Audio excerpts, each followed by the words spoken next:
मैं बिहार के मुख्यमंत्री आदरणीय श्री नीतीश कुमार जी, वशिष्ठ बाबू, अशोक बाबू, पार्टी के अन्य नेतागण और सभी कार्यकर्ताओं का आभार प्रकट करता हूं कि मुझे आज जनता दल यूनाइटेड को ज्वाइन करने का अवसर मिल रहा है।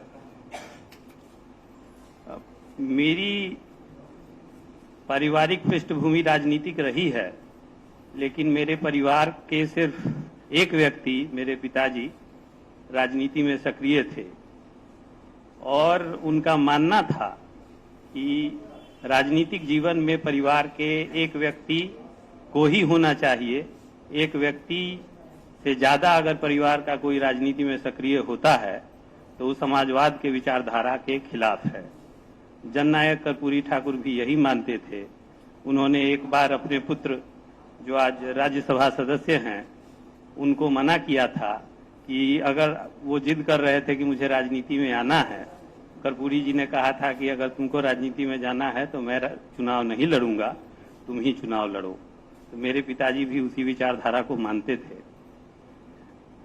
मेरे पिताजी को जो बीमारी हुई और उनकी जो तबीयत खराब हुई, उसके बाद उस समय तक मेरा राजनीति में आने का कोई विचार नहीं था, लेकिन अंतिम दिनों में उन्होंने जो चिट्ठी लिखी उसके बाद और उनके इशारा, उन्होंने सीधे तो नहीं कहा, लेकिन उन्होंने इशारा किया कि उनका जो बचा हुआ काम है वैशाली में और ऐसे भी जो समाज को लेकर के वो काम करते रहते थे, उसको आगे बढ़ाना जरूरी है और उन्होंने इशारा किया था कि मैं राजनीति में आऊं।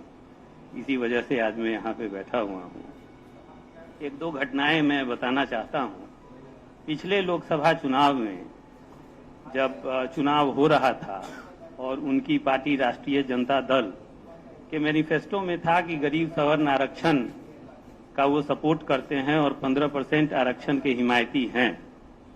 उस फैसले को मैनिफेस्टो में जो वो दर्ज था उसको अचानक से बिना किसी विचार विमर्श के बदल दिया गया और उन्होंने जब इसका विरोध किया लालू जी के सामने, तो लालू जी ने कहा कि ये गलती हो गई है, आप इसका सुधार करें। और उसी का सुधार करने के लिए उन्होंने एक प्रेस कॉन्फ्रेंस बुलाई और उन्होंने कहा कि नहीं, ये गलती हो गई है, गलती का हम लोग सुधार करेंगे और राष्ट्रीय जनता दल गरीब सवर्ण आरक्षण की हिमायती रही है और आगे भी रहेगी।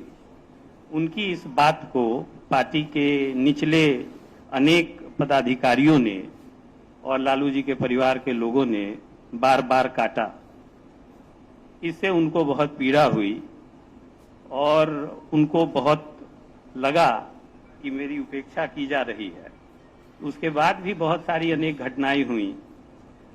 जब वो कोरोना से पीड़ित थे, एम्स में थे, उस समय उन्होंने अपना इस्तीफा कुछ इश्यूज को लेकर के दिया था कि पार्टी में सीटों की बंदरबाट हो रही है, पार्टी में टिकटों की खरीद बिक्री होती है, राज्यसभा की सीट हो या विधान परिषद की सीट हो, पार्टी में आपराधिक छवि के लोगों को लाया जाता है चुनाव में फायदे के लिए, सिद्धांतों को दराज में रख दिया जाता है, कोई सुनने वाला नहीं है। उन्होंने बार बार चिट्ठियां भी लिखी, उन चिट्ठियों पर भी कोई एक्शन नहीं हुआ।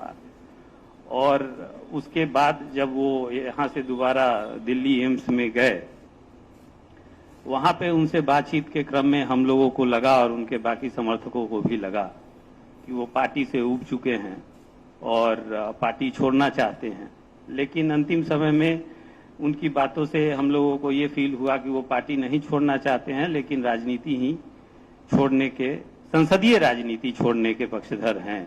उनका कहना था कि इसके बाद मैं एक लाठी लूंगा, सिर पे गमछा बांधूंगा और प्रचार करने निकल जाऊंगा, समाज सुधार करने निकल जाऊंगा। इस तरह के उनके विचार थे।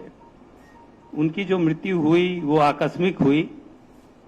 ऐसा नहीं था कि उनकी हालत बिगड़ रही थी, वो ठीक हो रहे थे और डॉक्टरों ने बोला था कि आपको अस्पताल से हम लोग छुट्टी दे देंगे 1-2 दिनों में, लेकिन लंग के फंगल इन्फेक्शन की वजह से उनकी स्थिति बिगड़ी और अचानक ही उनकी स्थिति बहुत खराब हो गई। मुझे लगता है कि उन्होंने जो वो चिट्ठियां लिखी, वो उस समय उनको ये लग गया था कि शायद अब मेरी तबीयत ठीक नहीं होगी और उसमें उन्होंने अपने सारे जो लंबित कार्य थे उन सब कार्यों को लेकर के आदरणीय मुख्यमंत्री जी को, बिहार के सिंचाई मंत्री को चिट्ठियां लिखी और मैं भारत के प्रधानमंत्री आदरणीय मोदी जी का भी आभार प्रकट करना चाहता हूं कि उन्होंने अपने कार्यक्रम को रोक करके बीच में उनको श्रद्धांजलि दी और साथ में बिहार के मुख्यमंत्री से आग्रह भी किया कि हम लोग मिलजुल करके इस कार्य को खत्म करने की पूरी कोशिश करेंगे। मेरी भी यही कोशिश रहेगी कि उनके जो बचे हुए कार्य हैं वो जनता दल यूनाइटेड में शामिल हो करके अपने पूरे तन मन धन से मैं उसको संपादित करने का कार्य करूं। धन्यवाद।